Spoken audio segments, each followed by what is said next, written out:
When the lawyer said her name, I almost laughed. Not because it was funny, but because the universe clearly had a twisted sense of humor. "Your ex-wife, Mrs. Clara Hensley, has reached out," he said, sliding the folder across the table. "She's the executor of her father's estate." Her father. The man who once told me I wasn't good enough for his daughter. The same man who barely looked at me when I was fighting for my life. Now, 5 years later, I was the one being summoned. I was 29 when the diagnosis came. Stage 3 lymphoma, the kind that eats through your bones and your sleep. Clara stood by the hospital bed, arms crossed, perfume sharp in the sterile air. "Mark, we can't afford this," she'd said flatly, her voice detached, as if she was reading a grocery list. "I can't bankrupt my future over this. This, meaning me." She didn't cry. She didn't flinch when I begged her to stay. She just gathered her things, left my insurance card on the counter, and walked out. No goodbye, no look back. Just silence. I survived anyway, not out of hope, out of spite. Every drop of chemo, every sleepless night, I promised myself, if I ever made it through, I'd build something out of the ashes she left behind. So I did.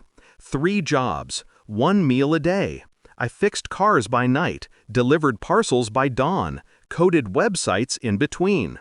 Bills piled higher than prayers, but somehow I clawed my way through. When the cancer finally went into remission, I didn't celebrate. I just sat in my empty apartment, breathing quietly, realizing that I no longer needed her, or anyone. And then last week, fate came knocking, literally. A man in a tailored gray suit stood at my door.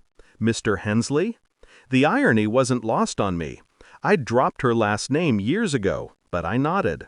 He smiled, thin and professional. "I'm here regarding an inheritance."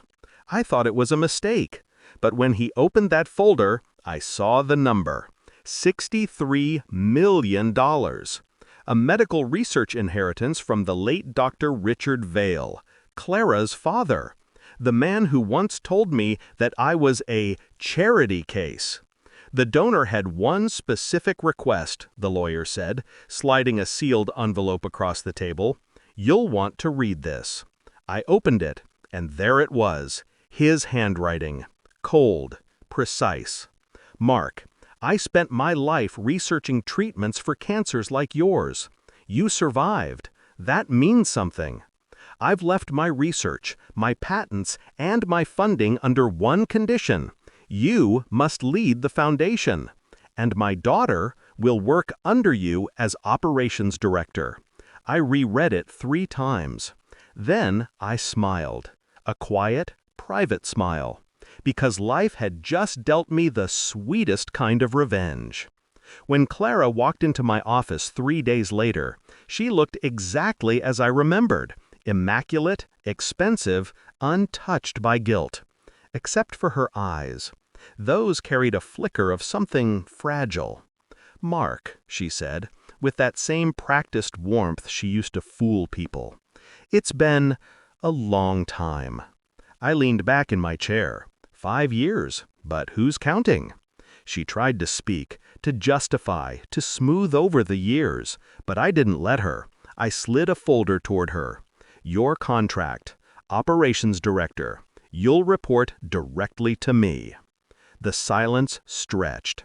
She stared at the papers, at my name on the letterhead, the Vail Oncology Foundation, named after her father, led by the man she abandoned to die.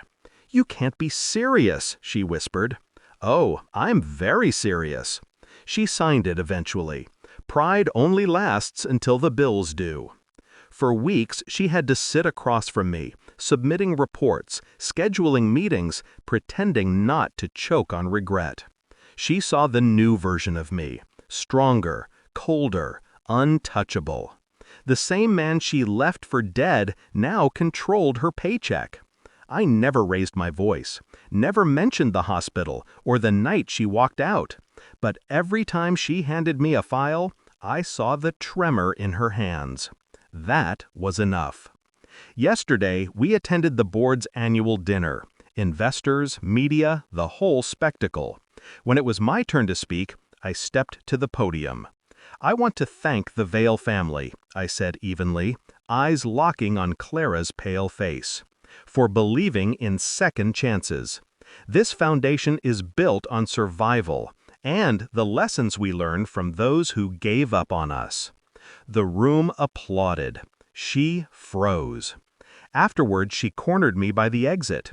"Was that necessary?" she hissed. I looked at her, calm as ever. Completely. She tried to read me, to find the man she once dismissed as weak, but all she saw was the reflection of what she'd lost. Now, as I sit in my office, her father's old office, I finally understand what revenge really is. It's not rage, it's not violence, it's patience. Letting time sharpen the knife until all you need to do is smile. When the lawyer first knocked on my door, I thought I was being given money. But now I see the truth. I was being handed closure. And the best part?